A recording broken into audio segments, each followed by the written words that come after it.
ખેડા જિલ્લામાં અવિરત વરસાદથી જળબંબાકારની સ્થિતિ સર્જાઈ છે। મહેમદાવાદમાં 8 કલાકમાં 4 ઇંચથી વધુ વરસાદ થતાં દુકાનો અને ઘરોમાં પાણી ભરાયા છે।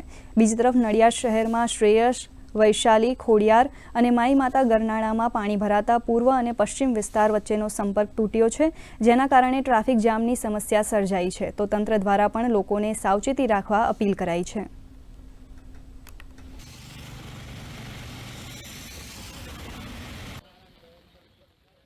સવારનો વરસાદ અવિરત ચાલુ છે। ચારે ચાર ગરનાળા અત્યારે હાલમાં ફૂલ છે, પણ જેમ જેમ વરસાદ ઓછો થશે તેમ તેમ અમારે ચારે ચાર ગરનાળાનું પાણી ઉતરતું જશે। અત્યારે હાલમાં રસ્તો અમારે ચારે ચાર પશ્ચિમ વિસ્તાર બંધ છે। આવવા જવા માટે પબ્લિકને મુશ્કેલી પડી રહી છે, અને જે જગ્યાએ પણ પાણી ભરાશે તે અમને જાણ કરશે।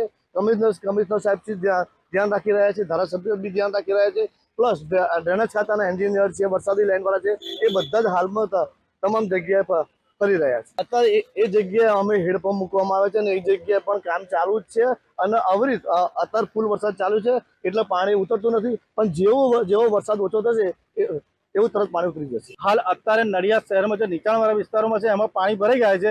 જે ડેપ્યુટી મેયર દ્વારા એમને સમર પંપ બી મૂકવામાં આવે છે, મોટર બી ચાલુ છે, એટલે ક્યાંક ને ક્યાંક અડધો કલાકમાં પાણી ઉતરી જશે એવું કહેવું છે। ચિરાગ પટેલ, દૂરદર્શન ન્યૂઝ, નડિયાદ।